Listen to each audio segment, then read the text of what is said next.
Hey guys, welcome to the Train Right podcast. Today we have a really special guest, Mario Fraioli. He's a Bay Area-based running coach, a writer, and a podcast host. As a coach, he has guided athletes to personal bests, Boston Marathon qualifying times, national championship titles, Olympic trial appearances, international podiums, world championship teams, national records, and even the Olympic Games.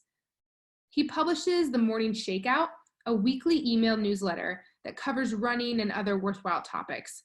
And he also hosts its namesake podcast, where he gleans insight and inspiration from the sport's top athletes, coaches, and personalities. As an athlete, Mario was an NCAA Division II cross-country All-American at Stonehill College in 2003. And he has raced competitively from the 800 meters to ultramarathon distances.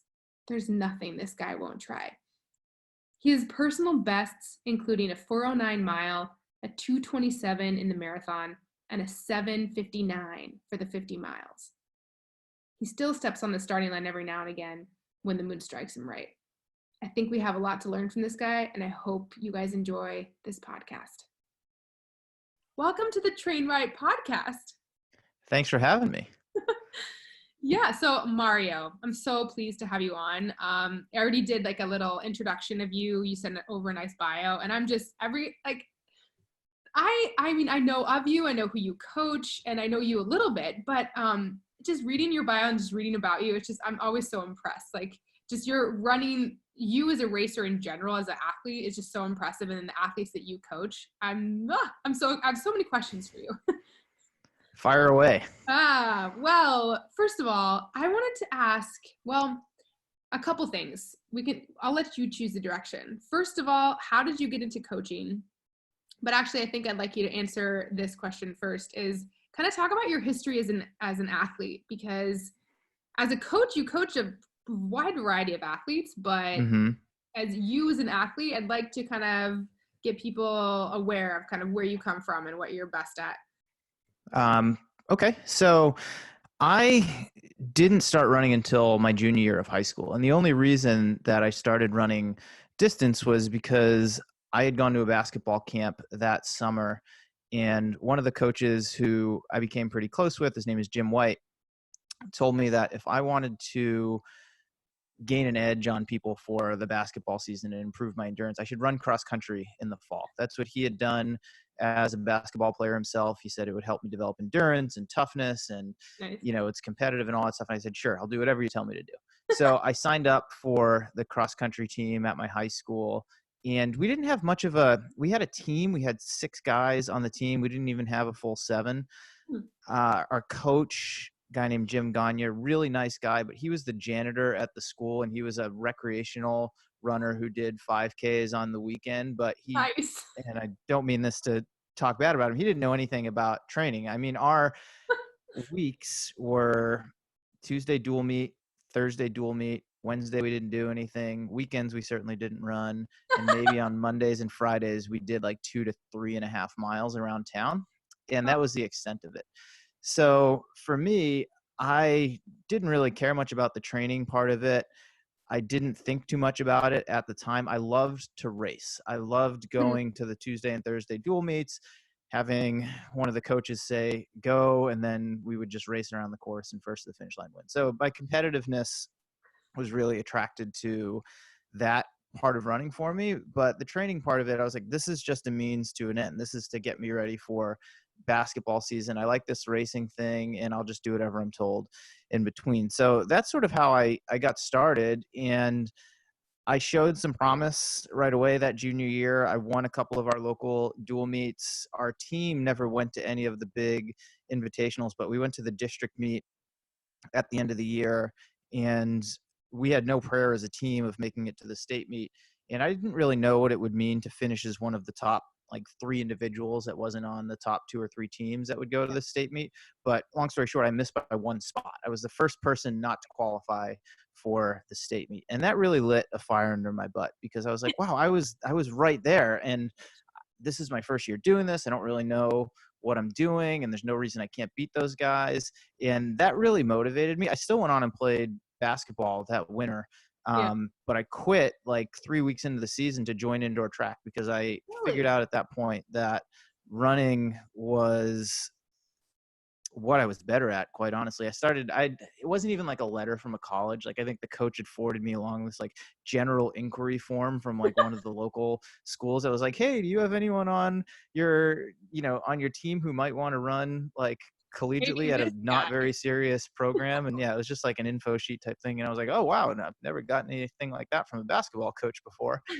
So I joined the indoor track team, same sort of deal. Like I loved the racing part of it. We really didn't do much from a training standpoint, but I was really interested in it. And that's where my curiosity started to kick in. And I was like, well, how do people train for these things? It can't just be like show up at the races and hopefully you Yeah. get faster every time. And I mean, that'll happen to a point, especially when you're early on in your career. So I went to the school library No because way. there was, yeah, and Oh my God.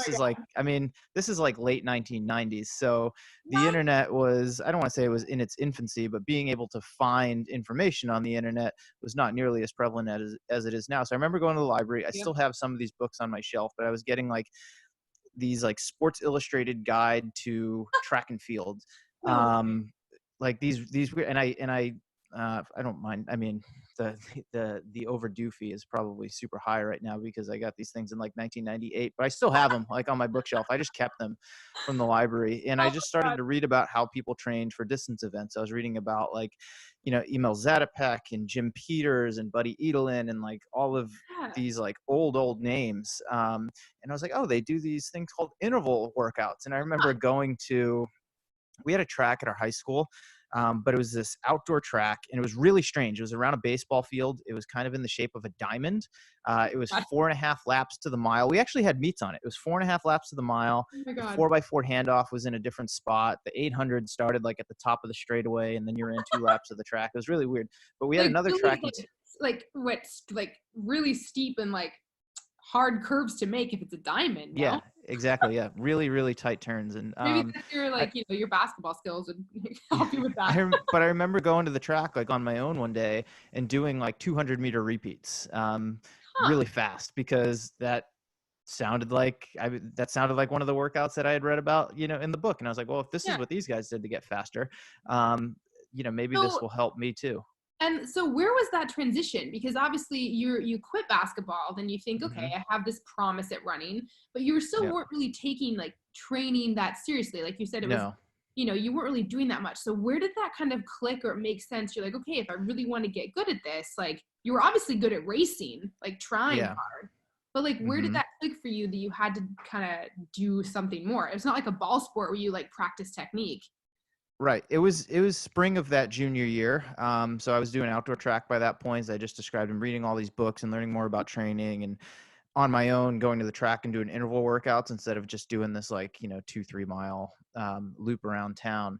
And going into the following summer, so this would be summer going into my senior year, I set this pretty audacious goal at the time where I said I wanted to win the state meet in cross country, which was pretty bold because I didn't Yeah. even qualify for the state meet the Yeah. year before. But I think that really speaks to my mindset in terms of athlete. I'm like, I'm just going to try and win. Like I really wanted to try and win. And I ended up going to a workout for a local running club called the Central Mass Striders. And I met a guy named Bill Gadare who was the coach, and they did these like Tuesday night workouts, which I'm sure they still do at Worcester State College. And he gave me some really good guidance. I was doing, he was a real competitive runner. We were doing workouts like 400 and 800 meter repeats, thousands, things like that. So I Mm, started doing that in the summer going into my senior year. And he was like, he was great. He said, look, you really shouldn't be doing too many of these track workouts in the summer, but you need to just run more and increase your mileage. So mm. for me at the time, that was getting up to like 30, 40 miles a week in the summer going into my senior year, but I did it pretty consistently. Yeah. And I met another high school athlete during that time named Sean McEwen, who ran for a rival high school, Millbury High School. And that was Bill's alma mater like years and years before. And Yeah. Sean and I became really fast friends. He's still my best friend to this day. He was my best man at my wedding. I was in his Oh, wedding. We ran together. We ended up running together in college. So we ran together that whole summer going into my senior year. We raced against each other. He was a year behind me in the league. And then going into my senior year, I was just a different athlete than I yeah. was the year before. I was essentially writing and executing on my own training, because Jim, who was our cross country coach, he was fine with that. He was like, okay, if you want to go do more, like, you're welcome to go do He's like, more. He was yeah. pretty relaxed about it. But I had a good senior year, and I didn't win the state meet, but I finished 7th. So that was a nice improvement from the year before, where I didn't qualify, and I stuck with track that entire year, ran indoors, ran outdoors, and then went on to run at Stonehill College, and it's just continued to snowball from there. Man, I already knew you were a badass, but just I want to meet that like young Mario and be like, okay, like No, you don't. He was a jerk. stop. I doubt it. But like I also just noticed from your story, it's just that like that unyielding belief. Like you believed that you had something to like prove, Mhm. like you believed in yourself, like you took it upon yourself to do these things. Like, I mean, I guess I'll ask this question later, but I think that did that have an influence in you kind of translating your personal running into coaching? Yeah, absolutely. I've always had a curious mind, and I've always been interested in how people train for things. And it's funny, before I got into even running, or certainly coaching, when Yeah. I was in high school, I coached like CYO basketball, like sort of on like a sort of like volunteer type basis. And I was interested in that too. I still remember reading books by like, John Wooden that I pulled from the school library, and like reading about like, different defensive schemes and offensive patterns and things like that. So I don't know, I've just always kind of had that sort of mindset. And, I knew from, a pretty early age, like as far back as like junior high, that I've always liked helping people work through things. Mm. And I was always the kid who would listen to his friend after they had gone through a breakup, or if they Mm. had a disappointment, or whatever it may be. I would just try to listen. I wouldn't always have something back to say, because I had a lack of experience. I certainly didn't have any training, but I felt like I've always been a good listener, and I've always liked to try and help put things in perspective for people. And that's a lot of what I do now as a coach. And when I was in college, and we can get to this later on in the conversation, I'm sure, I really didn't know what I wanted to do from Yeah. a get a job standpoint. I switched my major more times than anyone in Stonehill College history, I think, because it was as easy as going down to the dean's office and filling out a form and just like putting it in the box. And um, I didn't know what I wanted to do. I didn't know if I wanted to teach. I eventually landed on majoring in philosophy and psychology, and I was like, I'm going to go to grad school and be a guidance counselor. Like, that's what I'm going to There do. you go. Okay. I thought I was going to be a guidance counselor. I never even got nearly, that far, but that's sort of where Coaching is my pretty head was similar to at in that. Like, college. yeah. I think coaching is really So, similar to being a guidance counselor. Like you are guiding mhm. someone in their, goals in life and you become a big part of like, and factoring into their decisions. Yeah, absolutely. And I think there are a number of different ways that you can go about coaching, but that's part of it. And then there's obviously a technical side of it and a scientific side of it. And people come at coaching from all these different angles. You'll have people who have advanced degrees in exercise science and, physiology and yada, yada, yada. And then they come at it from that angle. You have people who come at it more from the psychological side, which is the way that I sort of come at Mhm. coaching. And I think you have to have a good knowledge and understanding and grasp on both of those things. But that's one thing about coaching that's always been interesting to me, because you have some coaches that are highly technical and they have zero people skills, and then you have some people who have great people skills, and they just don't have the technical knowledge to help the athlete get where they want to go. And so this is a question I have for you is because you said you were a good listener and you obviously had the skills, you had the ability to problem solve and kind of figure out almost like train yourself, like you were coaching Hmm. yourself. So you saw obviously a big improvement your senior year and then you went on to college. But there was Hmm. obviously a transition in there where you had to kind of go from self-coached to trusting someone else in the process. Was Hmm. that a difficult transition for you? Yes, absolutely. And it's still difficult for me. It's interesting, as someone who has been coaching now for 15 years, and I've worked with a wide range of athletes. Yeah. I am not a very coachable athlete myself. And I've had a number of coaches through the years who I have learned quite a bit from, Yeah. but I've had very few coaches who I have fully trusted and gave myself to Mhm. and would do whatever they told me. And that was a tough transition into college, because when I went to college, I went to Stonehill College in Massachusetts. It's a Division II school in the NCAA. When I got there, the program had been around for a while, but the men's team had not had a great history to it. The school record in the mile was like 4:31, Mhm. and I had run 4:36 in high school. And the coach Okay. who'd been there, his name's Dana Boardman, great guy. He started the program, 2 or 3 decades prior, but it was almost similar to my high school coach. It was a hobby job for him, and he he had run recreationally himself, but he didn't really have like a program or a system. And for me, I am a pretty like just skeptical person by nature. And long story short, he didn't have my trust right away when I got there. He was a very nice guy, and I wanted to run collegiately, and I liked the school because it was only an hour from home, and I knew I could run there. Mhm. Um, and I knew he only coached cross country because the track coach was a woman named Karen Bowen, Mhm. who ended up taking over the entire program my junior year. So she was my track coach for all 4 years, but she only coached me in cross country my senior year. And I just saw her last weekend at the NCAA Division II championships in Sacramento, near where I live now.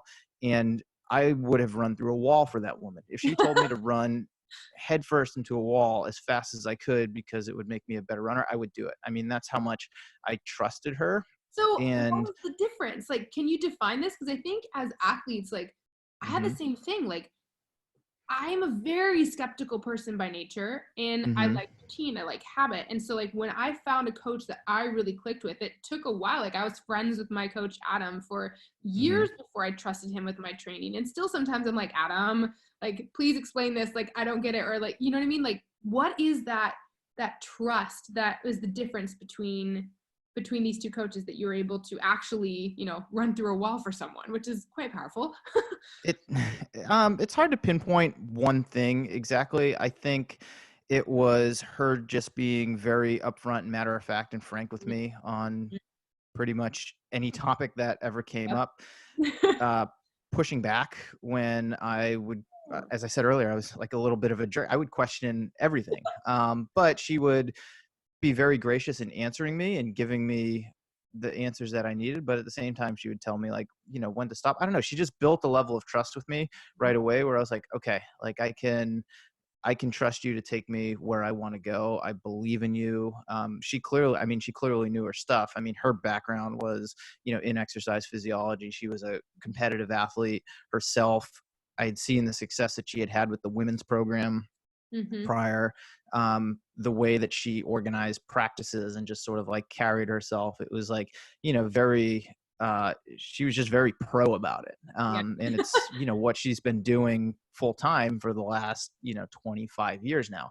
Yeah. So I don't know if it was just mostly like the way that she like, carried herself, but she got me to buy in right away. I believed what she was telling me. Yeah. Um, she was very upfront with me from the beginning, and she's like, look, I think you have a lot of untapped potential. Here is what I see in you. Here's what I believe that you can do by the time you graduate from here if you do, these things. And I bought into it. And then the other part of that is, and this has really had a lasting impact on me now as a coach, and certainly then as an athlete, she really cared about me. And Yeah. she didn't just care about how fast I ran Mhm. or what I was going to do by the time I graduated. She really wanted to develop me as a whole person. Yeah. And I was very single-minded, narrowly focused on running. I jokingly say I went to college and I majored in cross country and I minored in track, and the education was secondary to that. But she really wanted to impart upon me that, hey, you can take this running thing seriously and you can be a competitive athlete, but it's only one part of who you are and it's only one part of what you Mhm. do, and it's got to fit in well with the rest of what you've got going on as, a student, number one, as a member of your own family. Like, she helped me to see the big picture and just how Yeah. this like running piece, really fit into it. And she certainly cared about me as an athlete and my results and how my training was going along, and if I was injured, like how I would come back from that. But she cared more about me like as a person, that the rest of my life was in balance and that school was going well and I was Yeah. having good relationships with my friends and my family. And I think that's part of the building trust and part of the buy-in. And speaking to you now, I mean, this is, almost 20 years ago at this point. it's just had a really lasting impact on me and how I coach and how I live my life. Yeah. Oh man, see, and I think that goes along to this whole idea of what I think for myself, for just being an athlete in general, is just being a balanced and happy person. I think that Mm-hmm. all of the areas of life, like I think a lot of people, especially when they're transitioning into being, whether it's just they have a big goal, whether they're trying to be a professional athlete, or just have a big goal and accomplish something big, is that they have to sacrifice all these different parts of their life. But really, it's not about just having running be the center. It's about having equal balance, and so that it's important, but then basically the other aspects of life kind of like positively influence it as well. I think it's just like a circle. And I think, I mean, man, I want to meet this woman and like, yeah, Karen Bowen. She is a remarkable woman. She's a great coach. but She still, has. no, What's sorry. that? No, it's like, it's just, and she's still coaching. No. Yeah, she's still coaching. She just gave up the head track and field job. She's still going to work with the distance runners. I mean, she was director of the entire program until just this year, and now she's still head cross country coach and still coaching the distance runners for men and women. But she's in her mid 60s now, so she's given up the reins of the entire program. And I mean, to your point about sacrifices, that's one thing she also taught me, is that nothing should ever be a sacrifice. It should be a priority if you really want to do it. Yes. You're not sacrificing something for something else, you're prioritizing it. Yeah, I love that. And I think just like that diction and like that reframing of it is a really powerful thing, because then you're not like, oh, I'm sacrificing this for that. It's like, no, I'm prioritizing this. And when you're looking at something as a priority, whether it's, your running or your career or your family, and you can have more than one priority, it really helps you to weed out the inessential stuff. Yeah. And that's something that, I've really taken to heart. I love that. And I mean, you said that you had like really early on that you bought into what she was saying, like you had potential and what you could accomplish. I just want to touch on that because, I mean, what did you accomplish in college, and how that, like, you kind of came from this just like, okay, what is running? I'm going to do this for basketball. And then now it's become like a major part of your life. And what were you able to accomplish in those years? So I went into college as a 436 miler and a 952 miler. And as I said, 7th in the state of Massachusetts in cross country. So I was a good runner, but I was not a standout. I was not a scholarship athlete. I got no money to run in college out of high school. And I went to Stonehill, which is a Division II school with, as I said, not a history of a great men's program at the time, no scholarship money. And I knew that I had a lot of room to grow and a lot of potential. By the time I graduated in 2004, I was an All-American in cross country. I was the first male to qualify for the national championships. I was the captain of the team my senior year. The first time the men's team went to the national championships, and I was just at D2 Nationals last weekend in Sacramento, and that is the 17th straight year that the Stonehill men's cross country team has qualified for the Division II national championships, and the first year was my senior year, which was pretty cool. It also made me feel really old because a couple of the freshmen on the team were being born when I was running that race, but that's another story for a different day. Oh no, not talk about that. No, let's not talk about that. But I had qualified for Division II nationals in the mile. I'd run 4:09 for the mile, 14:39 for 5,000, and was a pretty good runner for Division II. And I improved a lot. I mean, I dropped, over 20, or I guess that would have been like, 25 seconds off of my mile time, and probably almost 2 minutes off of my 5K time, in the course of my career at Stonehill. Yeah. Oh man. And see, like, I think that's just such a testament to, it's one of the things that I love the most about running, but also just having like a good coach and good guidance. But the harder you work, it seems like those things pay off. And I think, and it's the more that you believe in yourself, the more that you have a team that believes in you. I mean, you can just accomplish so much. And so then after that, a lot of athletes actually, when they do collegiate sports, like I played tennis in college and I became burnt out with it. Like I didn't want to touch a tennis racket afterwards. And then that's how I found running. But for you, what did that look like post collegiate running? Well, I didn't know what I wanted to do after college except run. I had, at that point, I had no real clear direction in terms of a career. I wanted to make a go of it as a professional runner. So Yeah. at the time, there were a couple Get this groups throughout the leap. I country. love it. Like you're just like, I'm gonna win state, and then it's like you're like going, national runner, and now you're like, I'm gonna be a pro. This is awesome. I love this. Well, and I think it's a cheesy quote, but the takeaway there is aim for the moon, and if you miss, you land amongst the stars. I've aimed for the moon a million times in my life. I don't think I've actually hit it once, but I feel fortunate that I've landed amongst a bunch of stars Yeah. in different areas. And yeah, that goes from like trying to win the state championship in high school to saying I'm going to try and make it as a professional runner, which, long story short, I did not. But I've had a great, I've had a great like just I guess life in general, at least one that I'm happy with, and sort of how it's all worked out. But there was never any clear path to get where I've gone now. But I wanted to become a professional Yeah. runner, and there were a couple groups in the country at the time that were taking what we would call like developing post collegiate. So guys such as myself who weren't winning national titles, but were all Americans and were like a level away from like being really good and developing them, but I wasn't even quite there. So I remember like the Hansons Brooks distance project, which still exists today, their standards at the time to get on the team were 14 minutes for 5,000, I think 30 minutes for 10,000, or maybe it was 29:30 or something like that, but times that I was like just off. And I remember I still have the email from like Kevin Hansen where I was like, hey, I don't, I haven't hit the times yet, but I love to be considered for your team.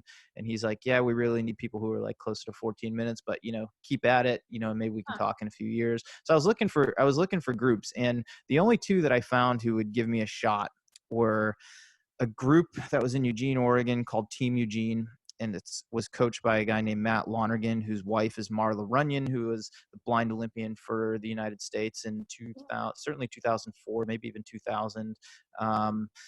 And a guy named Brian Appel, who was the coach at the University of Utah, and he was starting like a post-collegiate group. And they both said like, yeah, you could come out here and train with us. And that's really all I wanted. I didn't expect to get a contract or a job or anything like that, even though both groups said, oh, we can help you out with like finding a job locally and blah, blah, blah. So long story short, I joined Matt's group in Eugene. I moved out there in August of 2004. I spent that summer after I graduated working at my aunt's McDonald's. She was the manager of McDonald's.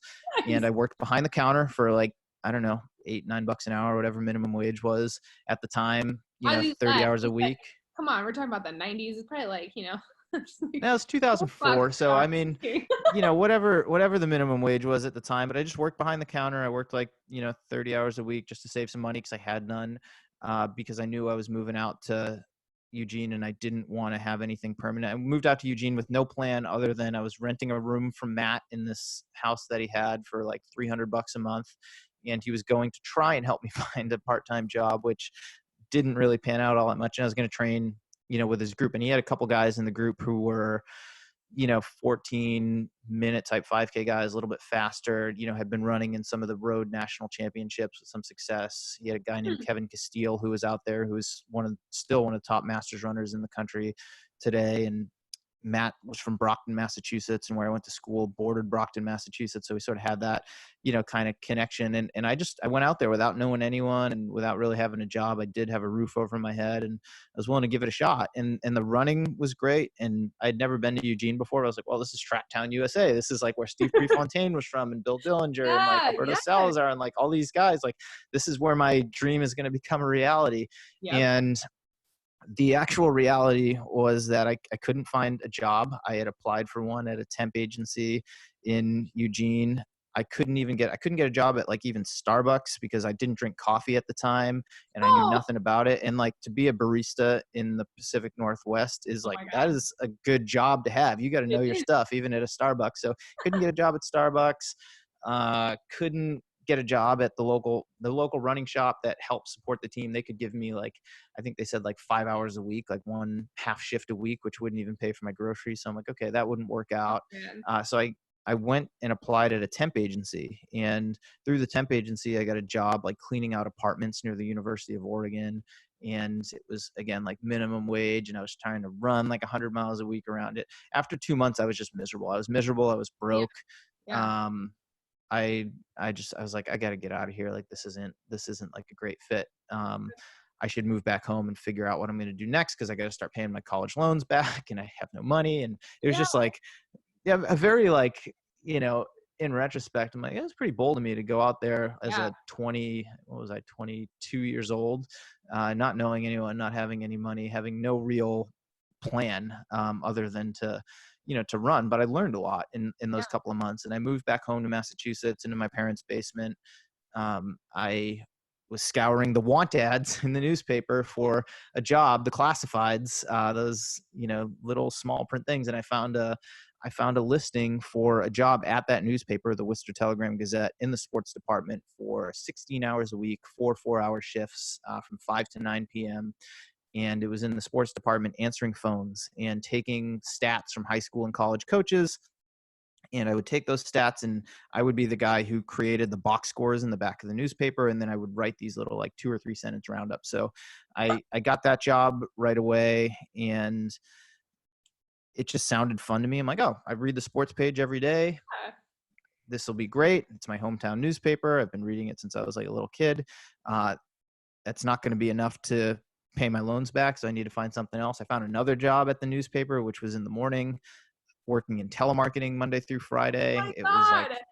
It was like 5 hours, 5 hours a day, from like 9 to 2, and I was cold calling people, trying to sell the newspaper Oh or my trying to God. get them to re-up their subscriptions. But it put money in my pocket so I could pay my bills, but it also offered health insurance because I was losing that, at the time. And my parents like, you need to find a job with health insurance. I was like, I don't want to work full time, so I still want to train. I was still like thinking like, okay, what can I do Yeah. so that I can still like train at a high level, because I still think I can make it. And I joined, Boston has a great post-collegiate running scene. There are a ton of clubs that have been around for a long time. Boston Athletic Association, Greater Boston Track Club, then Reebok Boston, then New Balance Boston, now Battle Road Track Club, World Away Sports, like all these clubs, and just a great, just a great racing scene. And I was like, okay, I think I can, I can join one of these teams, and I can train with guys who are better than me, and I can still make it work. Oh my gosh. I absolutely love this, because you're such a testament to not giving up on your dream, prioritizing what is important to you, and just and going for it. I mean, to me, none of that sounds like sacrifice. It just seems like you found something that you're passionate about, and you just go for it. You're all in. I mean, I think that's probably, I mean, but when did the translation happen between, like, how many years did you try to do this before you actually kind of figured out that maybe coaching would kind of fit into the mix? Because I mean, I want to touch on that. Like, I have so many questions for you, but like now you coach so many different types of runners, like from road runners to ultra marathoners to people competing to try to get their big break at the Olympic trials. Like, where did this kind of, and you've still had a lot of good results from your racing. I mean, your marathon best is what, 2:27? Yeah. Yeah. I mean, I don't know So seconds, that's but an interesting question. I don't know when the flip happened, or if a flip has ever really happened. I mean, it There seems was a like lot. you've always been that way from the beginning of when you got into running. Like, you were Yeah. coaching Well, yourself. so from the coaching standpoint, how I got my start, so to Yeah. speak, in Big coaching runners, I graduated in 2004, and a number of my teammates that graduated along with me and went on to work more conventional 9 to 5 jobs right out of school still wanted to run, but Yeah. we weren't in that team environment anymore. We didn't have our coach. They were all living their own lives. They knew how much of a nerd I was and how much I studied training and geeked out about that sort of stuff. And a few of them asked me if I would just write them training programs to either prepare for their first half marathon Mhm. or run the post collegiate cross country scene in Boston, which was like Mayor's Cup and a couple of other races, and just help them out with that, like just writing them schedules. And I was like, sure, Yeah. I'd love to. And that's what I did. I would write them schedules and I would email it to them every week. And that's sort of how I got my start helping other runners toward their goals. And I'm going to put the part about my own running on pause for a little bit to talk a bit more about the coaching side of it. But a couple years after I had started at the newspaper, I picked up some part-time hours at a local running shop. Yeah. in central Massachusetts where I lived called PR Running. And every day there were people coming in the store asking us certainly about shoes and apparel, but about injury prevention, about how to train for a marathon, what workouts I'd recommend, blah, blah, blah, blah, blah. Hmm. Because you walk into a running store and you're like, oh, these people should be experts on their domain. And they're not always experts on No. their domain. And I certainly was not, at the time I had some experience as an athlete, but I was far from an expert in injury prevention or training or anything like that. But I did know more than most of these people walking in and could just help lend some insight toward them.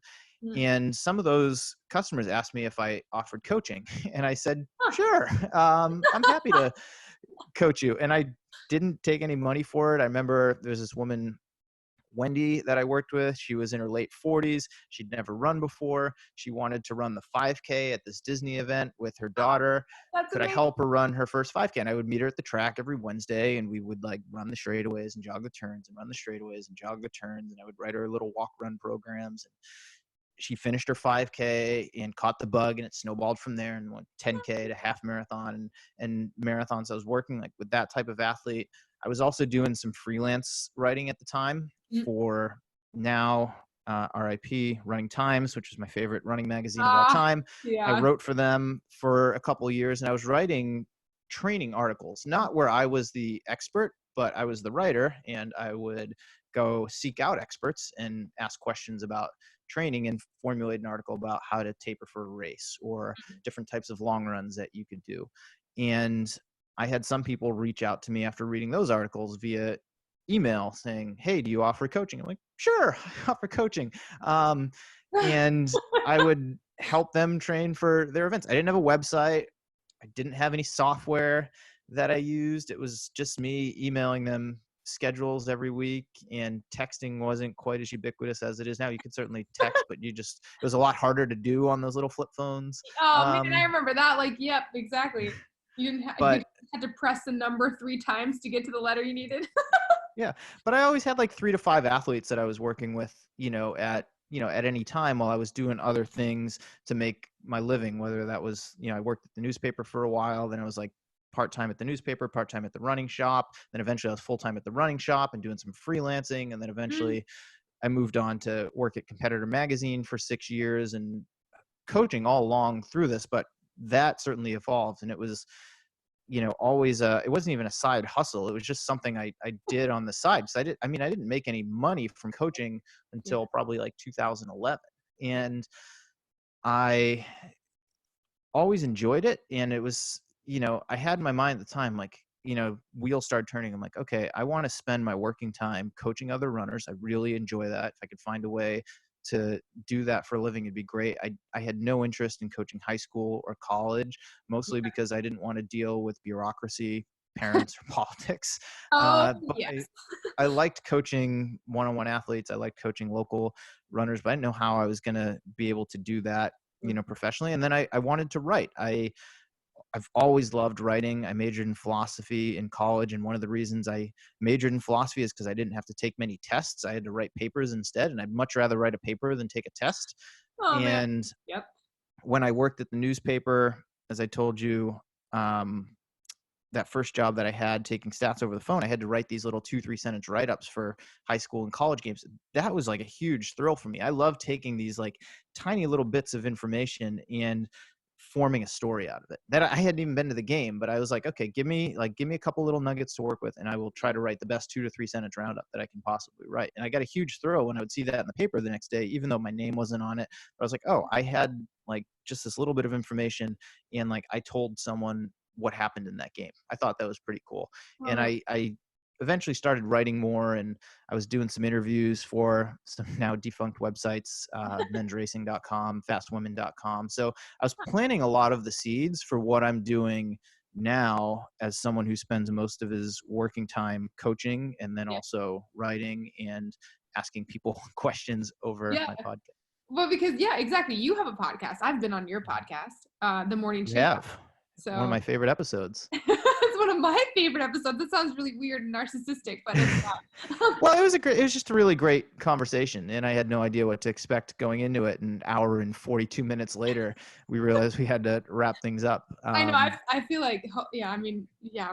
Like we could probably go for that long this time too. But man, I just love talking about like all the history and things. But to me, it sounds like just it's been in your. I mean, I'm a scientist by heart, so I'm always just Mhm. like in your like DNA or just like in the essence of who you are. That just like coaching has kind of always been there. It's just like it's a way that you like to research, but it's a way that you like to help people. I mean, I think that running has taught me so much about myself, and it's brought me closer to community and learning more about other people and like building those relationships. It's just such a cool sport.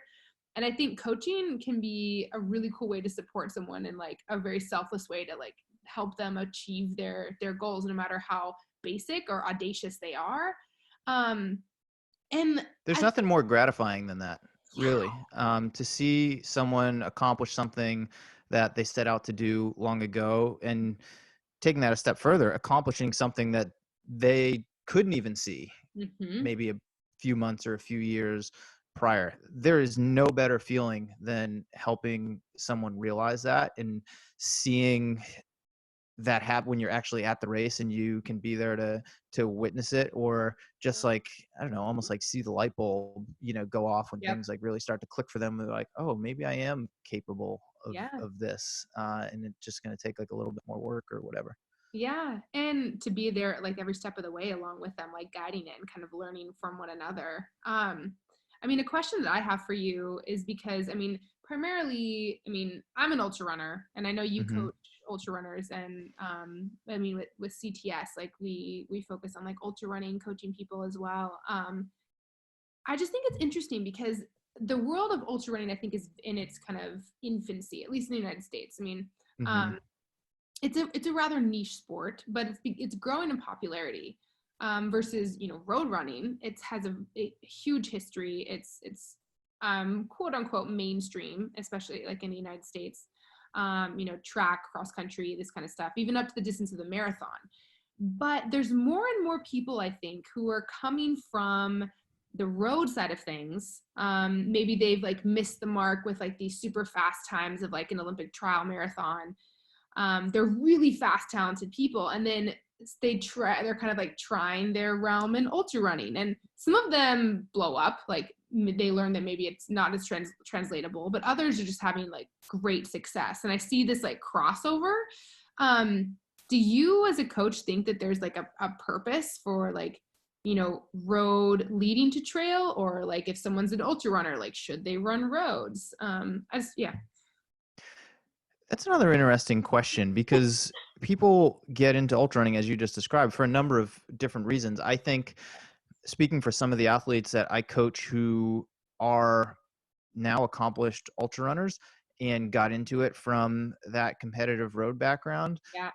not all of them, but a lot of them were just burnt out and bored on the roads. They wanted Yeah. to do something other than chase splits all the time, or Yep. try and qualify for the Olympic trials or Boston, or, whatever it may be. They needed something new, because they had been in this cycle of 2 marathons a year for 5 years, and it was starting to get old and a little bit stale and that sort of thing. Tim Tolfson's a great example. He's lived in Mammoth Lakes, California for quite a while. Mhm. He had run Olympic trials qualifying time in the marathon. He'd run like 2:18, 20 something. He was doing some training with Dina Castor. He's Yep. in these amazingly beautiful mountains, and they would run, they On the call it Green Church Road, back and forth all the time. He'd run the same little roads through town. He never went up, in the mountains. And he's Mhm. like, I'm in this beautiful mountain town and I can't even go up Yeah. there and explore, because it's not going to help me become a better road marathoner, and Yeah. it doesn't really translate, and I might get hurt and all this stuff. And he really just, he wanted to go see what was up there, like literally wanted to go see, kind of what was up there. And he kind of got into a point where he'd run 2:18 something in the marathon, a few times. He's like, I am beating my head against the wall to take a few more seconds off of my marathon time.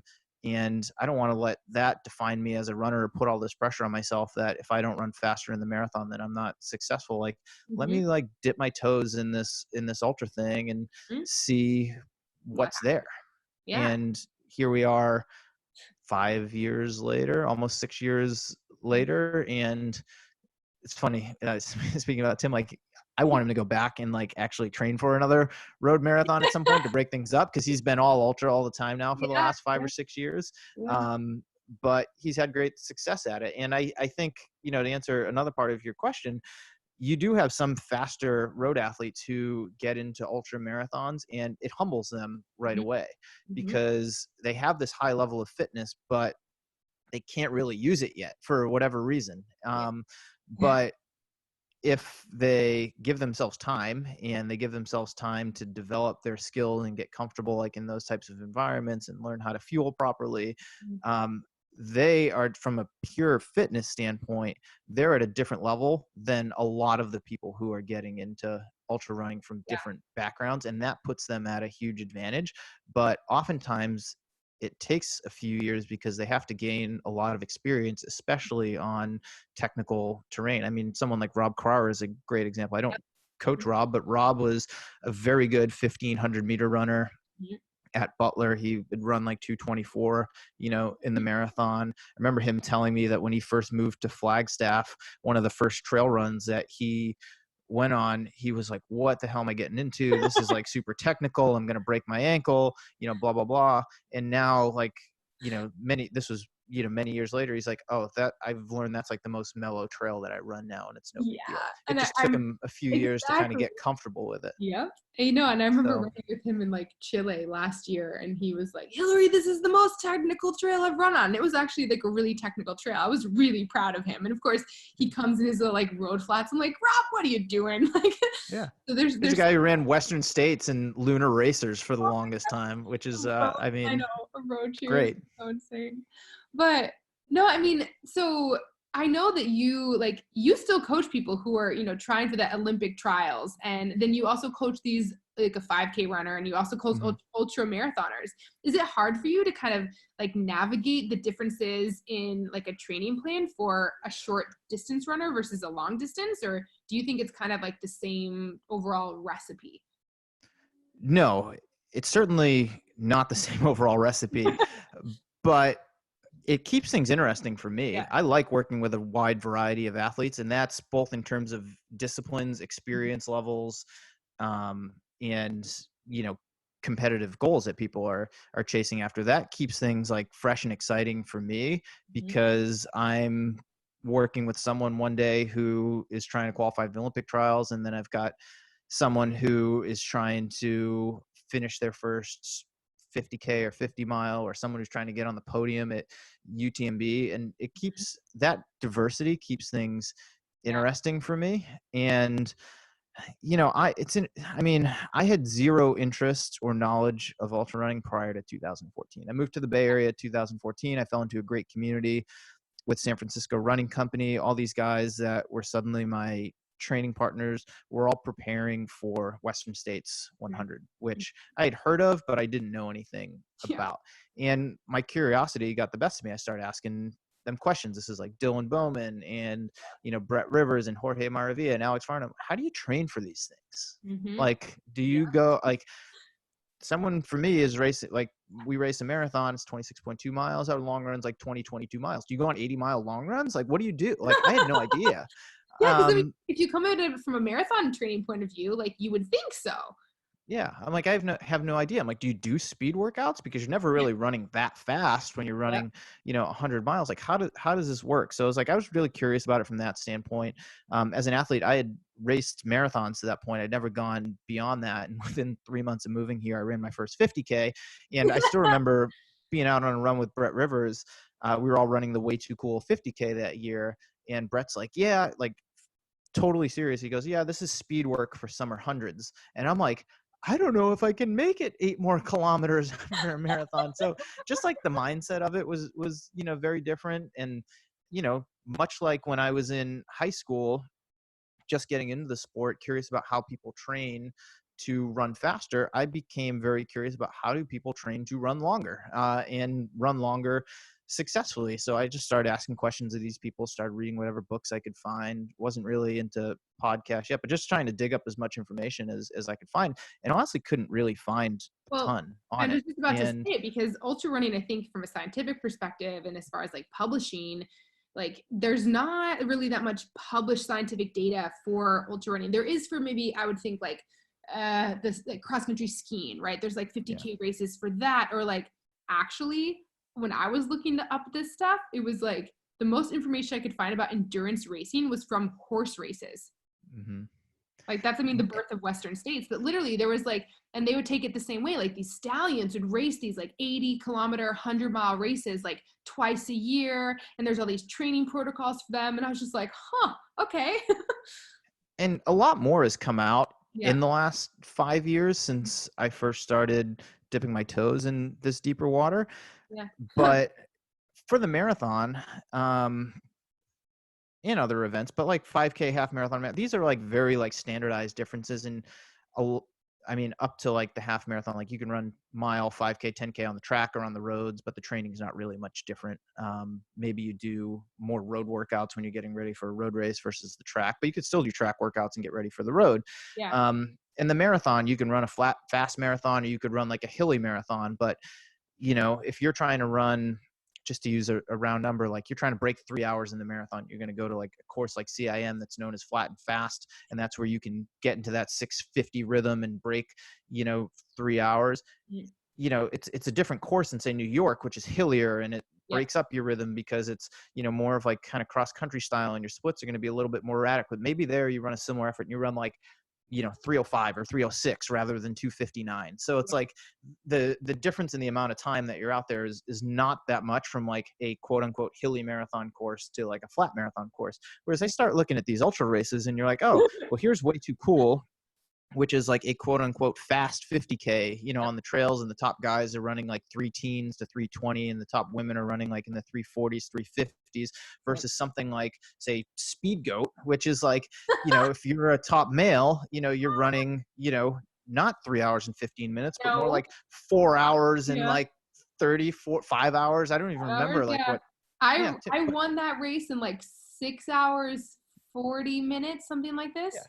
So my point being like orders of magnitude and difference in terms of like 150K is not like the other 50K. So it's like, well, you probably shouldn't train the same way for a race that's going to be 3 hours and 15 minutes versus the same distance that's going to be like 5 hours and 15 minutes. So it's like I just kind of got like really, really curious. And I was coaching, I was still working for a competitor when I moved up here as my full-time job, but I was still coaching, probably half a dozen athletes or so, in addition to that. And, Tim had reached out to me.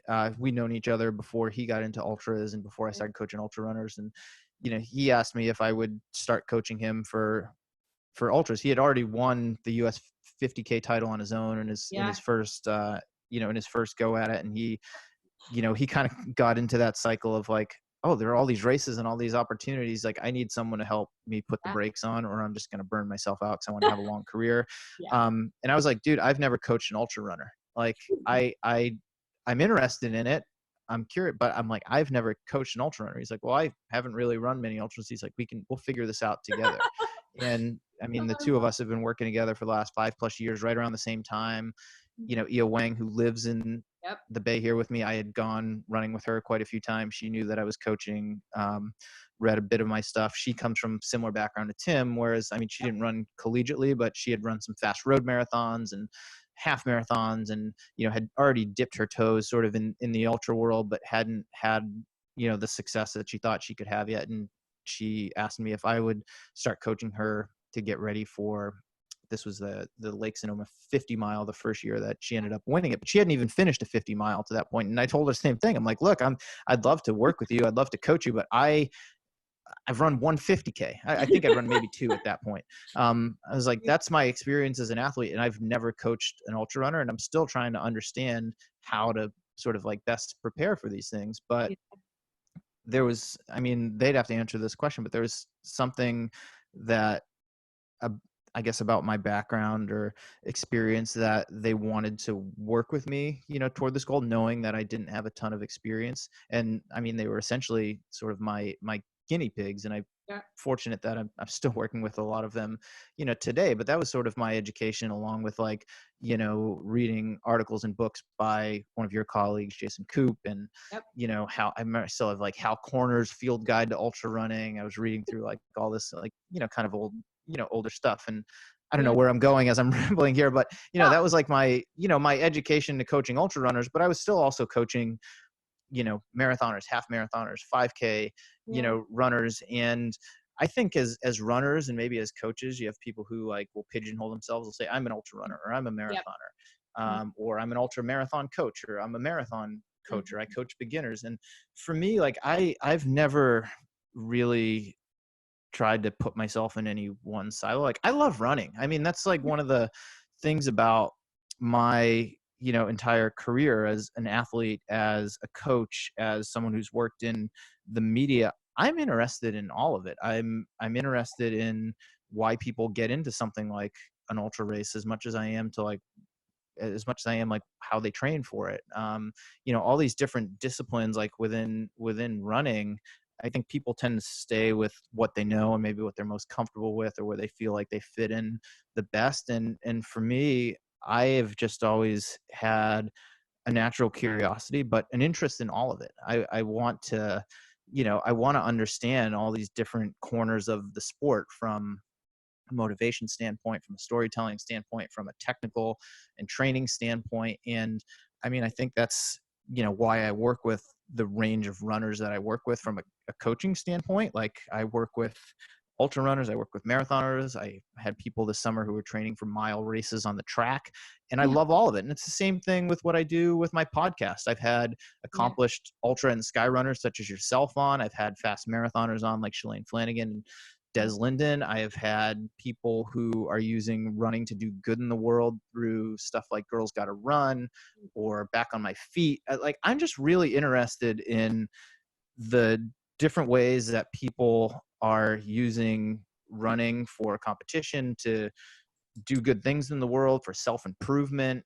And I think a lot of that is reflected in my work as a coach and as a media person, and also as an athlete, because I've raced everything literally from the 400 to, at this point, 50 miles, and possibly longer in the future.